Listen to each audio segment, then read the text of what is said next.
You know, be proud of yourself. Like, don't listen to all the bullshit of society that is programming you to think you've got to be humble. You've got to, you know, dumb yourself down. You've got to, like, you know, you've got to just hear the criticism all the time instead of the good shit. Real business owner, real business owner. Whatever your situation is currently is not your forever situation. That's really what real business owners is, man. Like, we don't care where you come from. Yeah. Where are you going? Our goal and our job is to reduce the mistakes that you have to make or the money that you have to lose. You want to be an entrepreneur, you want to be successful, don't give up. You learn, adjust, and continue to move forward. Welcome back to the Real Business Owners Podcast with myself, Trevor Cowley, as always, Kilo G. What's up, friends? And today, Matty B. What up? You see how that rolled What together up? real quick? Yeah. So Yeah. I didn't want, yeah. Welcome for the second time. Yeah. You know, Matty B over here ready to drop some nuggies. And here's the real thing for everybody who's listening is the real business owners. If you're listening, you already know they're legit, right? Too legit to quit. We got to share this. This has got to go. This has got to go. So yeah, Matty called us and he's like, bro, I got a message to share. And that's just the kind of guy he is. And when he says that, it's like, let's do it. Let's share it. Because there's really only a very small amount of people, a handful that like we've had back for a second episode. But when Matty's like, I got a message to share, you've already shared amazing messages. So I'm like, we got to hear it. I don't even know if it's been a handful. Maybe it's been one or two. Yeah, I know it's two. Like maybe two. Right. wow. So I'm honored. yeah, honest. you're still in the handful. Wow. We're not overflowing yet. Wow. Right? So Well, in turn, you guys changed my life. Honestly, not only on a business standpoint with the engagement, speaking engagements I've had just from the last podcast, but both of yours vulnerability. And Trev comes at he's a very high energy, very high octane guy. I'll bring it down a notch. He's coming off the cuff and he's going to say what's on his mind. Oh. Kale seems to put it through a little bit of a strainer, like a little bit. He's more methodical, you know. That's why whenever he says something, there's substance to it. And then like whenever I say something, you have to actually put it through the strainer of your own mind and be like, okay, where's the good shit? Digging for gold in all the blubber. Funny. You know, blah, blah, blah. That is so funny. It's kind of true though. On vulnerability, like in the Kale's, well, you and I connected because we both come from a very similar background. Past crackheads, yeah. Yep, crackheads, straight up crackheads. Oh, did you say call it off the right? Yeah. Okay, here we go. I'll own it, man. That's me. Hey, I want to honor the label that you put on me, bro. So I'll call it how I see it. I like it. I like it. And then Kale, you put a post on Facebook about, hey, I'm done drinking. It's not that I have a drinking problem, but it doesn't serve my body. Yeah. I did the same thing. After reading that post, I made a contract with myself. No more drink. There'll be no more drinking. Yeah. And that included marijuana and any other substance that didn't serve this vessel. Yeah. Did you like smoking weed? I mean, dude. Oh, edibles? yeah. Loved smoking me some weed. And Go ahead, Kel. Oh, I was gonna say, I mean, I still have my vices, but I have enough like data now to know that like I'm ready to make a committed decision on that, right? So just like we were talking about before we started the episode, it's like you got to get to a point sometimes to really change something. Like, I don't want to tolerate this anymore, and I'm choosing not to. And so making a big committed decision, like I'm done for good, it made it so much easier, dude. I just barely threw out. I said that first of the year. Like, I didn't drink in Mexico. I always drink in Mexico. Right. That's one of the things I look forward to. I didn't drink on my last hunting trip in Mexico. Right. You know, so I did a Mexico trip for my birthday. I did a Mexico trip for a hunting trip. Those are all things I always drank on. Bro, it wasn't even hard. It wasn't even a challenge for me because of the committed decision that you made. But I forgot to wipe out all the alcohol in my home. I just finally did that yesterday. I still had beers in the fridge. I still had alcohol up in the cupboard, you know, like the whiskey stuff you don't drink very often. Right. You know, still had some vodka in the pool fridge, you know. So I finally went through and cleared all that alcohol. I forgot about it. I forgot it was all in there because of a committed decision. It was just like, oh, I just don't drink anymore. It's just now become part of my identity. Like, oh, I'm done with that. So for me, interestingly enough, with your committed decision, I like Trevor said a little earlier, I said, hey, I want to quit, I want to quit, I want to quit, I want to quit. And I did. I wanted to quit. But I wasn't strong enough. Yeah. On my own. I was too deep into drugs to quit on my own. So and as soon as I started coming off, I was like, hell no. I was like, I want them back. Give me them back. But I'd surrounded myself with people that knew my belief, my dreams, my goals, and that when I was literally on the shower floor in my own vomit, they loved me enough to watch me suffer. And I think that's a lost trait in this world, that we don't want to watch anybody suffer. Yeah. But and especially as a parent. Yeah. But your kids grow so much through pain and suffering. Yeah. At least I do. Yeah. I think everybody does.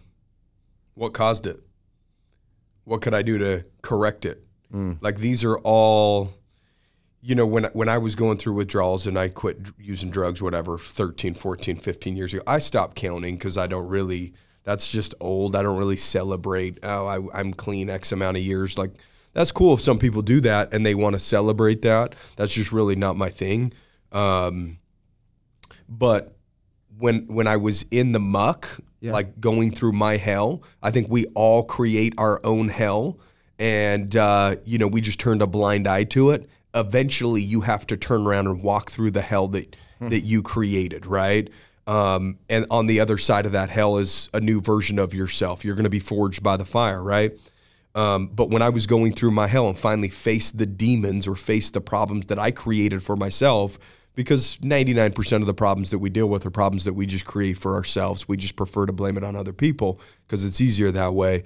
And then the moment of change happens where you take accountability and you face it, right? The moment that I faced it and I was in my hell, I made a decision right then and there that I will never put myself through this type of pain or misery ever again. Right? And so that was a promise that I made to myself. I didn't have to do, and I'm not talking shit. I'm for whatever makes you function for another day without substances or whatever. But I'm not the one day at a time like type of guy. Like, I made a true all-out commitment in that painful moment that said, I will never do this again because I never want to feel this type of hurt again. Right. And so from that moment, when I came down off of the mountain, right, like, I had to change my environment and I had to put myself like, when I'm in a logical state, because when you're hurting, you're not logical. You want it, you want the thing, right? Thing. You'll do anything to make that type of pain for the thing go away. So you have to create an environment to where you're like, okay, logically, I do want to quit and I want to walk away from all this shit. Where can I go that leaves me no outs? And it was top of a mountain, you know, no cell service.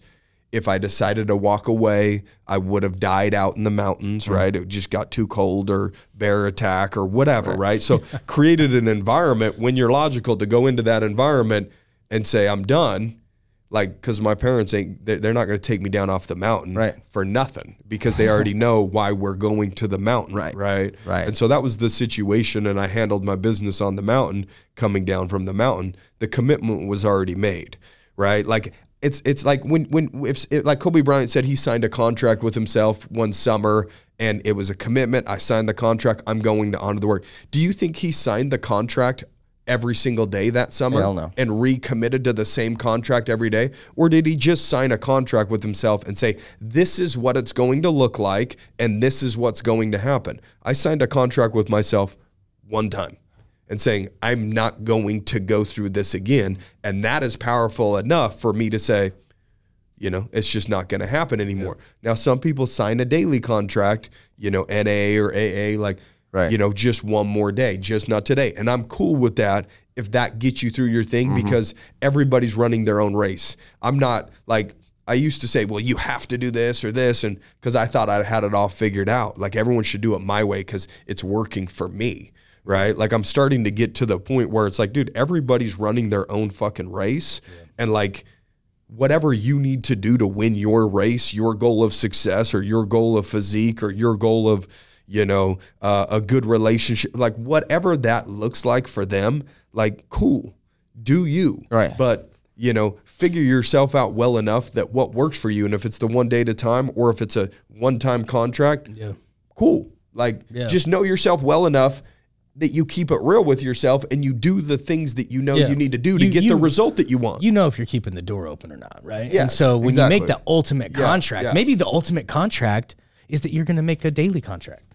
You know what I mean? And yeah, so, I mean, but when yeah, you make that whatever, ultimate yeah. commitment and that ultimate decision Yeah. that you're going to do something, and you're changing who you are, and you just make that ultimate decision, it does get easier. Yeah, it does. You know, like when you make the ultimate commitment that like, I'm going to make a commitment every single day to not drink, or I'm not going to do drugs, or I'm going to do heroin, or whatever it is. Like, and it's just that ultimate commitment. It's just easier to wake up and do it every single day. But when you leave that door open just a little bit, man, it's just like, oh, well, you know, like I've earned this, you know, like I've done good for 4 days. I can screw up today just a little bit, you know, that's where all that bullshit goes on. But when you make the ultimate commitment, you're kind of getting rid of that noise. So here's the thought that I had. So many kids nowadays feel entitled. They see maybe other kids their age rolling around in Lambos and the bling and all that. And I tell my kids, they're poor living rich. Okay. So why don't you go through life and live poor and be wealthy? And my son is like, no, I want this and I want that. And their lives are not that good. I promise you. Yeah. And if you walk into somebody's house and you ask it, so I come into you guys' house and I need to use the bathroom, and you're going to give me the bathroom that the public uses, right? So if I turn and go towards your master bedroom,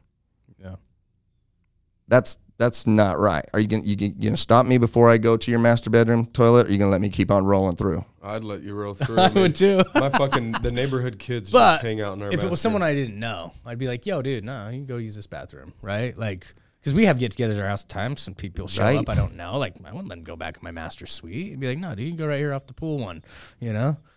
So I was telling my son, so what's in the master bedroom or bathroom is none of your damn business. Yeah. They're showing you the main bathroom. They got it's clean, it's got everything, everything's in order. But so, and I'm a little scattered. This is where I want you guys to go. So everybody on this planet wakes up in the morning. First thing you do is go and take a piss, right? Yeah. So we want to start each day with even a small success. And I used to have my kids make their bed. Well, now it's clean your damn bathroom. Yeah. Because if you walk into a bathroom and it smells good. B, your toothbrush, your deodorant, your cologne, your everything is where it's supposed to be. And, you know, those of us have wives, that's a little more challenging, I guess. But that's a win. Yeah. So now you go into the toilet room. And if your toilet room's a shit show, you know, or literally a shit show, I asked my son, are you going to go into Trevor's or are you going to go into Kale's bathroom and clean their shit show? Well, hell no, I'm not. Because that's none of your damn business. Yeah. So that's where I was going with the pissing and waking up in the morning. So the entitlement, how do we, with these kids that don't want to grind, but they want the rewards, what advice do I give them that could be on their level? And I know you guys are the business. Yeah. And I don't know if you stay with the niche of business. But at the same time, dude, nobody has it all figured out. To sit there and say, like, well, this is exactly how you should do it. Now, I'm not Jordan fucking Peterson. You know, I'm not a psychologist. Like, I don't know. I don't, you know, can you literally change somebody in terms of who they are? I don't know if that's possible. It has to come from that. That's like me. That's like my parents coming to me saying, dude, we want you to quit drugs. We want you to quit drugs. We want you to quit drugs. And I said, yeah, I do. I do too.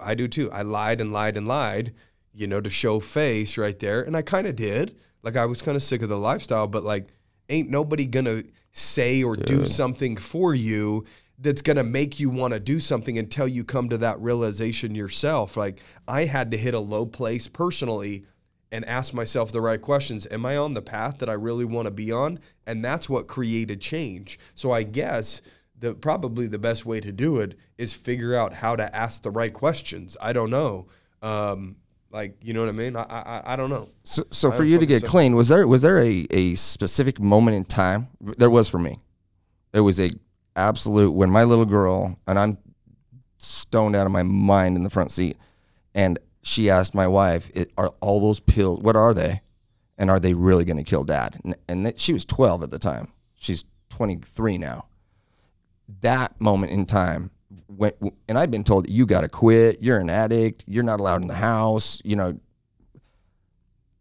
And it wasn't until my little girl said that. So, I mean, I would say that changed me. So can you change somebody? I think it takes an emotional event to change somebody. Yeah. There has to be some sort of moment in time where you can't tolerate where you're at anymore. And that was your moment.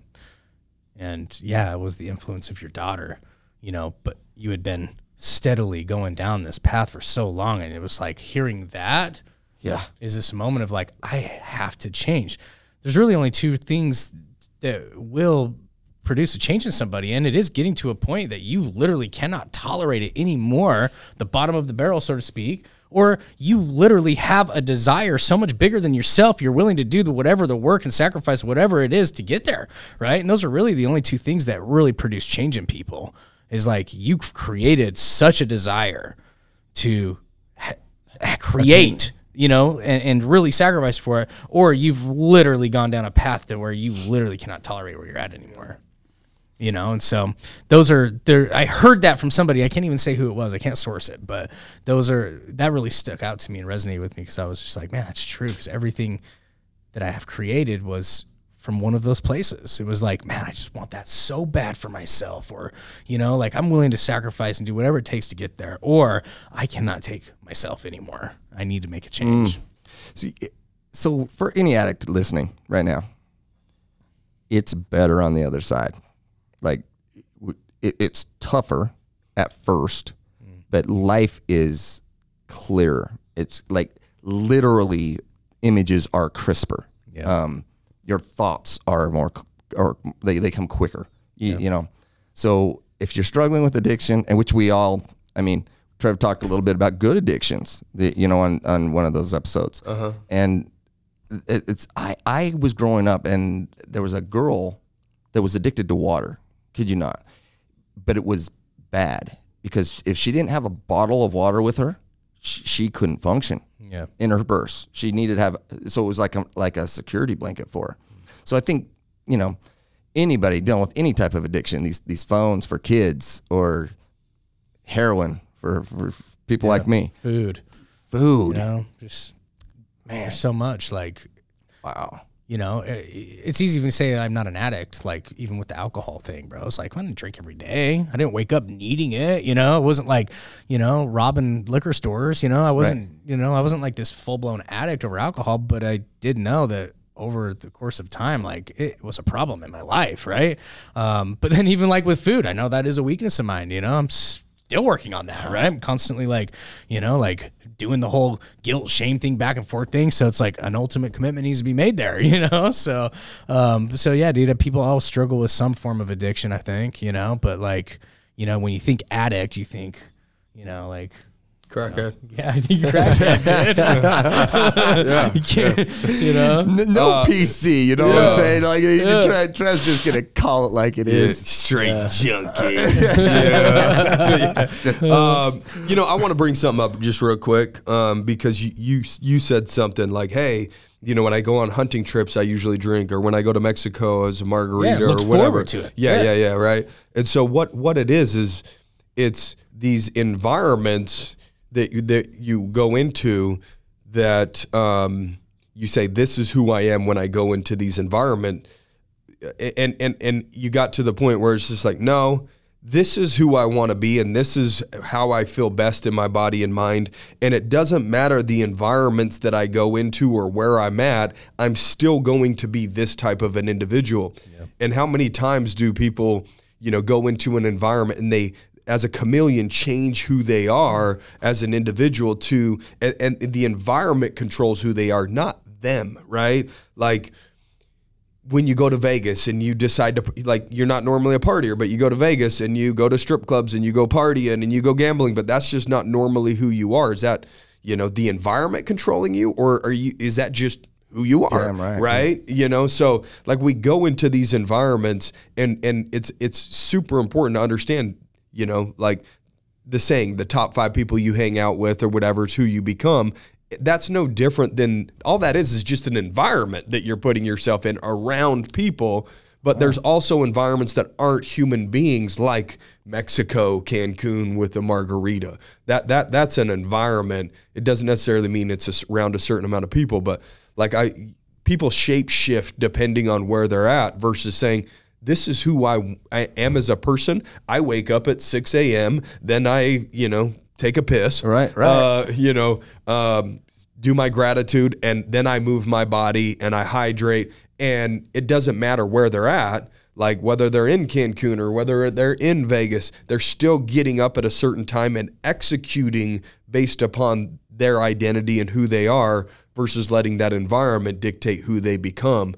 And that's really what's happening is he's just saying, no, this is who I am. This is how I operate. It doesn't matter whether it's hunting. It doesn't matter whether it's Mexico. I'm Kel, and this is the Kel that's showing up anywhere, right? So, Kel, in those first experiences, going to Mexico for your first time not drinking and going hunting first time not drinking, was it more difficult than when you were just grinding here at work and every day? So now you're in Mexico. There's like those weird little things, like you just feel like everyone's standing around the campfire having a beer. You got to have something in your hand too. So, I had some Diet Cokes, but you know what? I just really admire myself more when I am learning to have fun without it.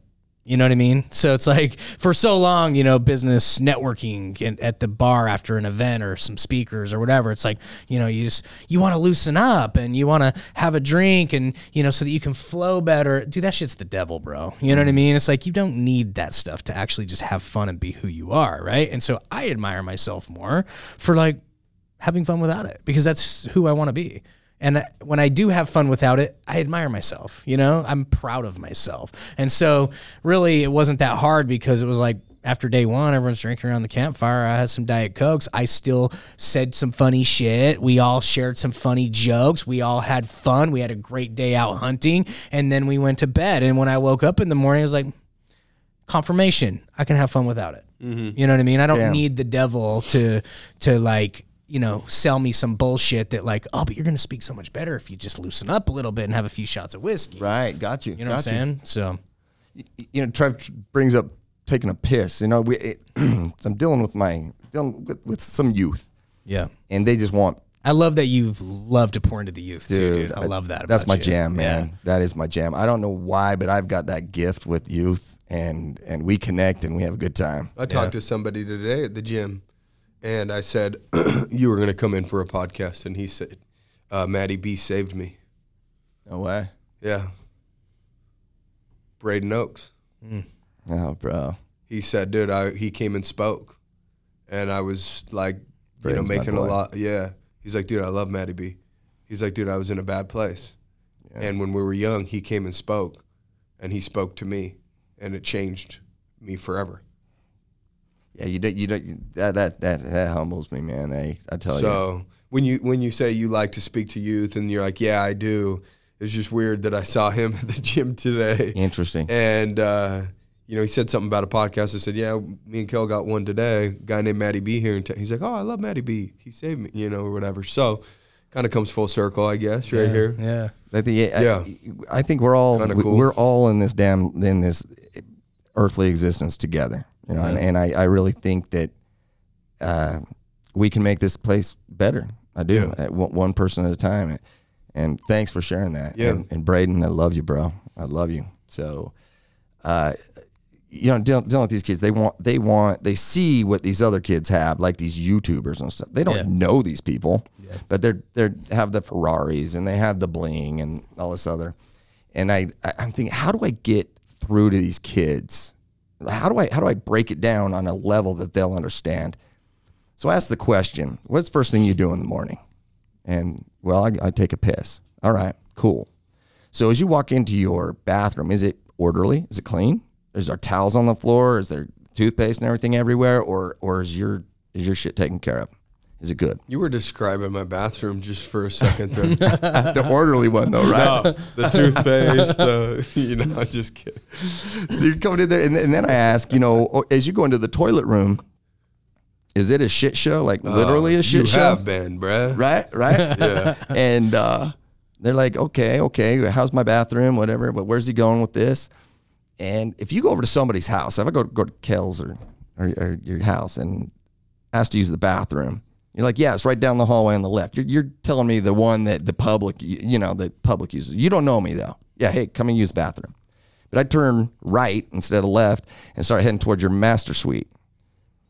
you're probably going to stop me. And the reason why you're going to stop me, because it's none of my goddamn business what's in your master bedroom. So if your life is, if your bathroom's not in order, are you going to go over and clean up somebody else's shit? And the answer is no, right? So because it's none of your business. It's none of your business. So do your own grind. Somehow get past the, hey, I want to be like Mr. Beast. You know, that's yeah. You don't know what his bathroom what's looks inside guy, right? And Dan. Yeah. We still need to get him on the podcast. I said something to him about that. You need to I need to get Sean Bradley over here for you guys. Yeah, we'd love. And maybe the four of us, he may feel more comfortable that way. Yeah, it'd be fun. Yeah. But dude, help me bring this whole point full circle, right? Because you know, you're on one hand you're saying like, hey, you know, like, you know, what does your bathroom look like, right? Like bring the whole point full circle, right? Because I'm a little bit behind on it. Maybe I'm just slow, but like these kids are watching YouTubers. In my mind, I'm kind of like, okay, yeah, I get the like we don't know what's really going on behind the scenes, right? It's none of our business, right? But what would you say to these kids that are looking to thrive? They want those things. They want the fly life, or they want the nice things, right? Because I have the same talk with my kids, man. I'm like, that's not real. Okay, like you're seeing what they show you. Even if they own that Lamborghini, and or whether they rent it or own it or whatever it is for this YouTube, like you don't have a Lamborghini, and you're not gonna get a Lamborghini by watching someone else flash their Lamborghini. You're gonna get a Lamborghini by executing your own plan to get a Lamborghini. So if you want that to be your reality, you're not going to get it by watching someone else's reality. So it's not real, right? And so I have that talk with my kids, like, hey, it's not real. Like, it's not real for you. That's cool that they're showing you this life and it's entertaining. And I'm not saying you shouldn't watch YouTube a little bit and be entertained, but you're admiring things that you're not going to get by just watching on the sidelines, right? And so, but what is your whole bring me your whole point? So I mean, basically keeping up with the Joneses, you know, and the facade the Joneses are really putting on. Yeah, is behind in the master bathroom. It is a shit show. Even though the main bathroom, hey, it's dialed in. Look at all the they've got water. Dad, they got bottled water in their bathroom. You know, they got chilled, and they've got a bidet, and Trev likes the bidet. That might be the what's inside guy. Yeah, it might be Dan's bathroom that you visited before, but no bidets or waters unless it's coming out of the faucet in my shed. You know, so maybe one day. Yeah. So how do you? I'm just trying to get across to these kids that what you see is. And I never even thought people are directing you to the guest bath because they keep that clean because they care what everyone thinks about that one. Right. But they're not letting you go into your hidden stuff that's none of your business. It might be a shit show, right? Right. Yeah, and at the end of the day, the towels and the turds. Yeah, are you going to go? Yeah, at the end of the day, are you going to go into somebody else's shit show and start cleaning up their bathroom? Hell no, you're not going to do that. Yeah, because it's none of your damn business. Yeah, it's none of your business. Was going take care of your own shit. Get a goal, and let's go. Yeah, you know? It's not your job to clean up other people's shit shows, right? If it's your mission to inspire people, you can't clean people up that don't want to be cleaned up, right? You can't change people that don't want to be changed. You know, if your mission's to inspire people, that's all you can do is inspire people, and then it's up to them to actually make the changes, right? Yeah. Well, let's call a spade here, you know, since I like doing that. What do kids mostly care about at a young age? What did we all care about at a young age? What everybody thinks, like being cool, being popular, cool, fitting in, right? Like that's all we wanted as a kid. Like, you know, we wanted the nice shoes because it would help us fit in. You know, I didn't want Payless shoes because I didn't feel like I would be as a part of the in crowd because I didn't have the Nikes, right, or whatever it is. So really, what it comes down to is their own personal bias. They're watching somebody on YouTube with a Lamborghini. They think it's cool, so by default, if they have it, what is it going to make other people think about them? Because they're biased as I think that that's cool. So if I had that, you know, then everyone's going to think I'm cool, right? It all comes down and trickles down to what other people think about you, right? Like that's what they're worried about at a very, very young age. And that's what a lot of people are worried about. We all still worry about it to some extent, right? Like we want people to like us. And so that's why they want those things. It's not necessarily a Lamborghini. It's what other people will think about them because they have a Lamborghini, because they thought that person was cool because they had the Lamborghini. And they're compromising their own happiness. Yes. Because they can't even afford the damn Lamborghini, but it looks cool. So they're getting the social, hey, this guy's cool. Yeah. But on the inside, they're dying, man. Yeah. Like, this thing's going to come get repoed. Who knows? Well, dude, it's a sad world to a certain extent, but that's why I also think it's a lot easier to separate yourself at this point in time more than ever. If you, one, play the long game, two, don't care as much about what other people think, and you stay out of what other people have. You don't worry about what they have, or take care of your own shit. Again, we just talked about, like, everybody's running their own race. Like, is your race the reason why you want to grind because you want the Lamborghini, because of the opinions of other people? Or we have a good friend, Burton, that him and his brother passed away, they shared a love for Lamborghinis. So he ended up getting a Lamborghini, and that has more of a meaning behind it than just like, hey, other people think I'm cool now. Lack of self-esteem, I guess, is why maybe some people have it, but it has more meaning to him than it does. But like, literally, I think it's just important for everybody to identify really why you're playing the game and what you're doing all this for, because I think that we all get lost in business or life trying to make money for the purpose of buying something to make us look cooler to other people, and that's like a huge problem that gets a lot of people into debt, and ultimately makes you just more unhappy, because now you're just you got the thing that you were hoping that would make this thing happen. Now you're in more debt because of it, which is creating more stress, which makes you have to work more. It's just this perpetuating problem. When you really, if you're coming into the business game and you say, I just want real, true financial freedom, and I want to own my shit, I want to build a financial moat around my life, like, then cool. Does that involve a Lamborghini on the way of creating that financial security? Probably not. Maybe it involves driving a $5,000 piece of shit for 10 years when you could afford a Lamborghini, and now you built a moat around your life, and then because you're so financially secure, you're good. Now you go get the Lamborghini, but you've already built the life that you wanted, why the whole reason why you started, right? Okay. Like, so make sure that that's first things first, then cool, like, go have some fun and do some cool shit or whatever, right? Like, along the way. But, just don't get lost in the worldly things if that's not necessarily why you're playing the game. Maybe Burton started playing the game because he was going to make that dream come true for him and his brother to get the Lamborghini, and that's that was his race. That's the race he ran, and he accomplished that, right? So just determine what race you're running. So for all the businesses that you guys that are watching this podcast, and these business owners, I would say a majority of them have kids. Yeah. And that's where my jam's at, right? Yeah. Kids. Yeah. And so the kids are hearing it from mom and dad. Yeah. Like, hey, you got to do this, you got to do that. Say it differently. Say something right now to your business owners, to your following, that they're struggling with their kids. Their kids won't listen, and something that the mom and dad can say, hey, just listen to this. Yeah. And I know that's a lot of pressure, right?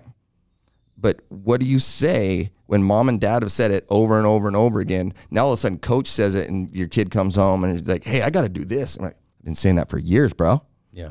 So for all of your businesses, let's take it down to Matty Blanchard's level, and let's just start dealing with some kids. What you've been asked to say the same thing in a different way that mom and dad have always been saying, and they're going to take this snippet and say, watch this. Yeah. What do you say? I would tell my kids that, like, so my daughter, two things happened this morning, okay? First of all, I looked at her and her friends came over last night, and they wanted to sit in the hot tub, okay? And I got up this morning assuming that the hot tub cover would still be undone and there'd be a mess out there, but it wasn't. Okay. She cleaned up after herself, right? So a lot of times as parents, like we sit there, we tell them what they're doing wrong all the time, but we don't acknowledge what they're doing right, right? And so I went out of my way to go up. I got her up this morning and I said, hey, I was so excited to look out of the backyard today and see that you cleaned up after yourself. And I didn't say you don't usually do it and all this stuff. I just wanted to let you know that I really appreciated that. That was awesome. Right. Then she texted me this morning and as I'm on my way to work and she said, Dad, remember that test you were trying to help me with the other night and we got a 40% on it? I was like, yeah, I mean, it was science, dude. It's like about like how mountains are created and fault lines and all this stuff. And I'm like, I don't know. And I'm even asking Siri and we're getting shit wrong. Right. So anyway, she redid the test and she got 90%. And so without your help, she increased it by 50. So I responded Kel was bringing to down her. her score. Yeah, dude, exactly, right? Like we were both lost on it. So I'll bring up the text, and she sent me a picture of it, 90%. Nice. Right? So this is the test me and you and Grandma weren't doing very good on. I said, look at you. Sometimes it takes a few tries to figure things out. In fact, most of the time it's that way. You go, girl. You should feel proud of yourself, right? And so what I would say to kids is like, be proud of yourself, man. Wow. Like, you know, like take the acknowledgement, you know, like, you know, just be proud of who you are. Like, you don't have to get it right all the time. Sometimes you got to try shit over and over and over again before you actually get it right. But when you do get it right, you should be proud of yourself, and you should be proud of yourself for not giving up on it. And you should be proud of yourself for finally getting a higher score on it. And it's like, man, I just tell the parents, like, try and acknowledge the good stuff. You know, like, yeah, we got to discipline our kids and we got to let them know when they're messing up. But that's pretty hard to hear all the freaking time if you're not like investing into like just acknowledging when they crush it, right? And so but with the kids, man, I would just tell them like, dude, we're all on our own journey, man, and you should be proud of yourself for the things that you're doing.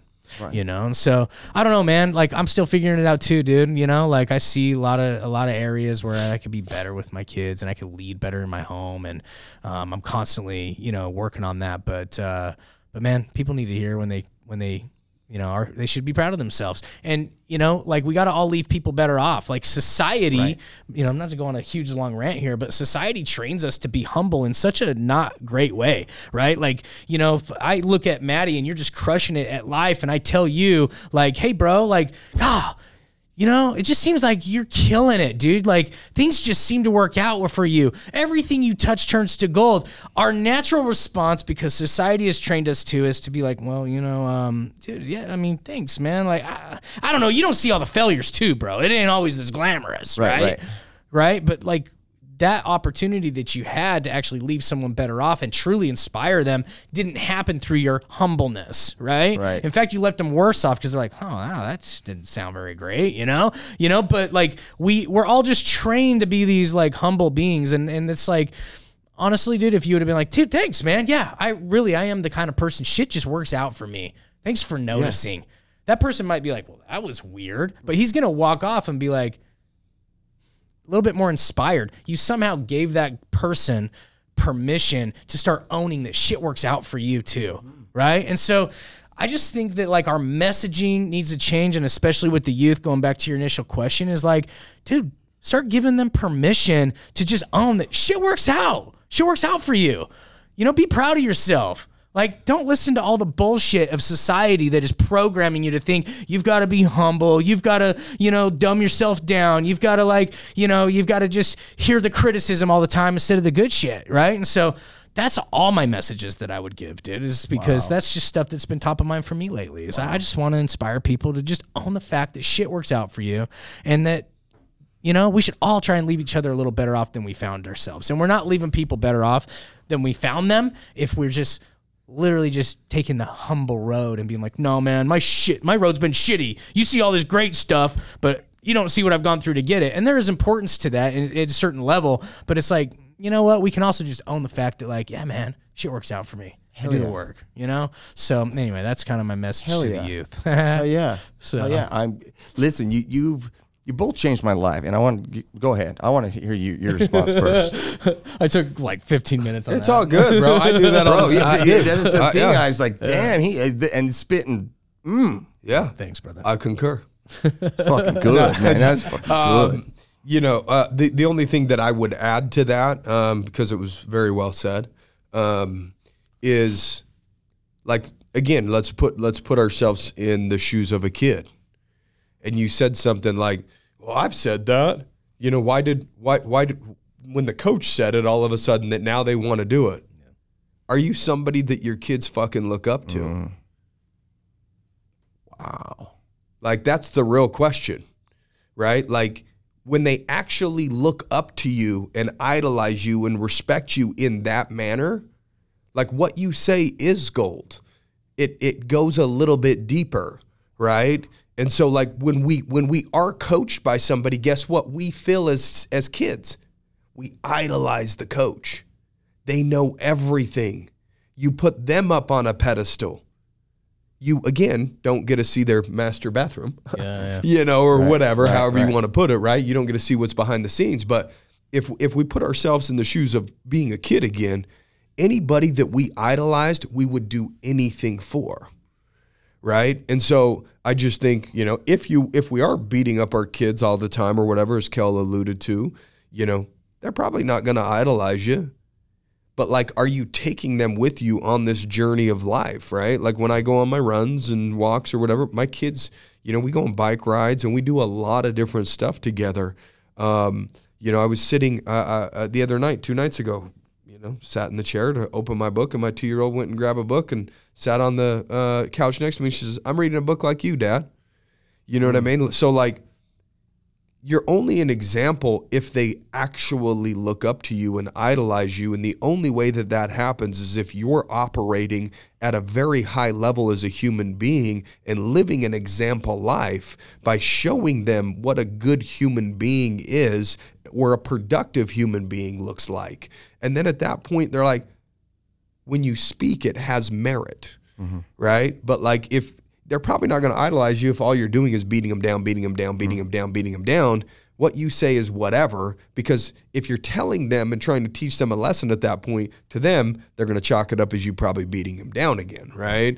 And so it's just, like, my thing is nothing that you say will mean anything. Like, we can strategize this, that, the other, but it really comes back to, you know, do they really look up to you as a human being and want to be like you so that your words actually have merit, you know? The thought that comes to mind is, you know, I'm guilty of this. You can be anything you want to be. You can be anything you want to be. You can be anything you want to be. Anything's possible. Go get it. Go get it. Yeah. And then it comes to a time in your kid's life where they look at you and they say, well, then what the fuck happened to you? Why are you doing it? Right. Yeah. Why do you hate going to work? Why do you hate all that, you know, you've told me I can be anything I want to be. Yeah. So what happened, Dad? Yeah. And I'm going to toot my own horn for a minute. So, you know, 2-time paralyzed, walked, totally was impossible. And I'm going to walk again. So anything's possible. And my kids, they fucking see it. Yep. They I'm not talking about it. Yep. Yeah. I'm going to therapy every day. I'm going to the gym every day. I'm putting in my body things, you know. So, yeah, if you're going to say it, you better live it, right? Yeah, because you can say a lot of right things, man. You know, I'm guilty of that too. Just like you said, you know, it's like, tell my kids these great things, you know. But if you're not living it, it doesn't matter if they don't see it, right? So, you know, you gotta lead by example. But like Trev says, man, like, you gotta pour into them, dude. You know, you gotta do the work. They gotta see you doing it. You know, you gotta pour into them, and then with the things that you do say, they'll actually listen to you instead of your buddy, you know, or their friend's dad or their friend's mom and all that stuff. Not even there's a portion of listening, but there's also a portion of them just watching and doing. Yeah. Right. Like, I didn't tell my kid to run 7 miles on his 7th birthday. He just watched me do it and came up with the idea himself, because we all are a product of our environment. So the question is what environment are you creating for your children? what product are you really creating, right? And so you have to control the environment that they're in, right? And the environment they're in is around you. So you are by default their environment. So your actions and habits are their environment. If you smoke cigarettes, likelihood your kids are probably going to grow up and smoke cigarettes, right? If you drink, your kids are going to probably grow up and drink. High likelihood, not saying everybody, high likelihood, right? So it just is what it is. Like, athletes, have kids that sometimes, grow up and become athletes. Look at LeBron James's kids. Like, they're now great basketball players. Why? Because the environment that they've been in their entire life has all been about basketball. But if it was all about water fucking polo, they'd probably be great water polo players. I don't know, ballerinas or whatever the environment is, right? And so you are the environment that your kids are in, and what you say does have merit, but what you do has way more merit, because they'll copy you more than they're going to listen to you. Yeah. Well, I want the two of you to know that you've poured into me. You continually pour into me. You when I text, you respond. When I call, you pick up. Okay. You've changed me. You've impacted me in a way that I just hope that I one day can repay. And moving forward, I just look forward to our relationships and keep growing. But seriously, you guys have changed my life. And for your listeners, you're grinding for your family, I would think. Yeah. That'd be probably the number one thing. So what kind of example are you setting for your kids? Yeah. So that's what I took away today. You don't owe us nothing, brother. I mean, you already repay it, man. You come pour into our people here. You've poured into us as well. I mean, look what Trev told you after our last, when you came and spoke to our group. It's like, dude, you're who I think about when I'm out there, like, pushing myself, because he sees you pushing yourself. You know what I mean? Like, dude, you've done. We're just having a reciprocal relationship, brother. Like, you pour into us, we do what we can to pour into you. Nobody owes nothing to anybody, brother. It ain't a one-way street, homie. Dude, it's a two-way, dog. You're a fine example, dude. Seriously, you really are. Well, I would say, we did bring Maddie in a week or two ago to come speak to our company. If any of you guys are out there looking for somebody to come pour into your company that's been through adversity, been through many trials and tribulations, like, here's the deal. Every one of your employees are going through adversity, trials, and tribulations that you know nothing about. They have their own master bedroom, right, where there's shit that, there's shit that you don't know about, right? You're getting to see the public bathroom when they show up to the work, type of situation. And so, again, we talked about you are the environment for your family and da-da-da-da-da. But, like, what environment are you creating in your organization or at your office that allows them to utilize it almost as an escape from the world? They look forward to going to work because of the environment that you create there and the people that you surround them with and the people that you bring in to come speak to the organization, or your core values within the organization, right? And so, we invest heavily in that. You've seen the walls out there, right? I mean, that wasn't cheap. You're on point. You guys are on point, man. Like yesterday, we were out handing hoodies to every single one of the employees, our new hoodies that we got printed up. Like, the break room's fully stocked. We've got the country club membership. We have Maddie B come in and speak. Like, we really try to pour into the people that we have in the organization. And, short term, you probably won't see an ROI, but are you playing the long-term game? Or are you playing a short-term game? Your CFO might not think it's a good idea short-term, because in 90 days, that quarter's numbers, might not reflect that you have a country club membership or the stock break room, or you bring in, a guy like Maddie B, or put the walls up, or whatever it is, right? But it's time to start playing a long-term game and really investing into people and creating environments that it's a safe haven outside of the bullshit that's going on in their real lives at home, the struggles that they have with their spouses, their mental health struggles, or, whatever it is, maybe substance struggles. But bringing in a guy like Maddie B to pour into an organization that's been paralyzed got to the point where he was walking again, then got hit by a drunk driver going 110 miles an hour head on, to then be paralyzed again. Like, this is somebody that understands trials and adversity, and he's going to walk again, right? Like, there's some molehill that somebody that in your organization think is going to take them out or whatever it is. And so, like, you coming in and pouring into our people, you know, I know it was a different vibe, you know, that day and that week that you came. And even, you know, when people saw you today, they're like, oh, man, you know, I love that guy. He's cool, you know. And it's not just you as a person. It's also the message that you bring and the energy and the frequency and vibration that you brought into the organization. It was just a cool added layer to all the things that we try to do here. Yeah. So if you're ever looking for to invest into your people, bring outsiders in to come speak to those people like we've started doing, and, you know, cut the big checks over here to Maddie. You'll get more out of all your sales departments, your fulfillment departments, your admin departments. It doesn't matter. Like, you'll get more out of them from just your story, brother. And like, we saw that like already from people. They all loved your talk. So they should connect with you. And if people haven't listened to our first episode with you, tell them how they can get a hold of you. Yeah. Best way to get it is through Instagram right now. My website's being developed.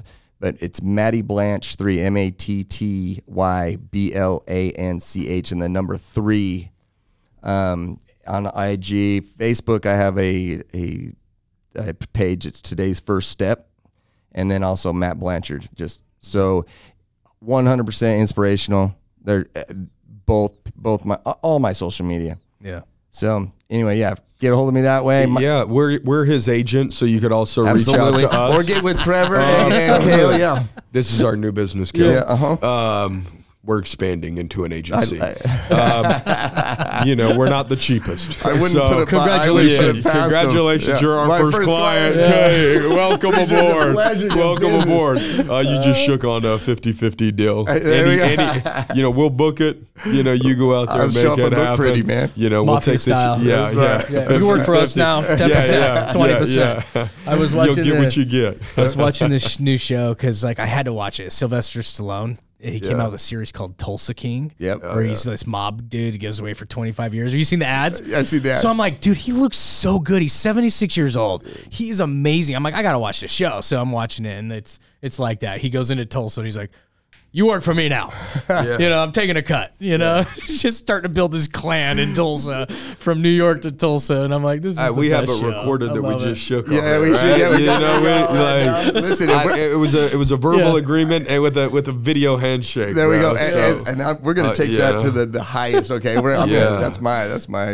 So for real, we appreciate you coming on. Thanks, bro. For the second time. It was just you know, I didn't think it'd get better, but it always gets better with Matty B. Of course, bro. That's a great message too, man. I think so. There's a lot of shit people don't see, so we got to admiring the fake stuff, and we just really need to like focus on ourselves and do what we need to do and live our mission and our purpose, and you know, and you should start with having your master bathroom clean. Hell yes, absolutely. I'll let take care of your shit. I'll get on that when I get home. Just in case Matty B wants to come over and take a shit. You know I'm going master. I'm going to the master. You never know. Anyways, this episode was brought to you by Easier Accounting. Make sure you guys hit us up if you have any accounting needs. Other than that, rate and review our shit. You know, like, share, listen. Like, all that. Like, share, comment. You got, do it all. Do it all. I mean, just do seriously, what does it take to like, share, comment, follow? Come on, we can put a tutorial together so we can show them what it takes. There you go. Some people may need that. Hey. Let us know. Send a DM if you want to, you know, have us direct you on how to do it. And go follow me on social media. Yeah, and go follow Matty B. Do it. Yeah, thanks, guys. Follow our brother. Yep, appreciate you. Thank Take you. care.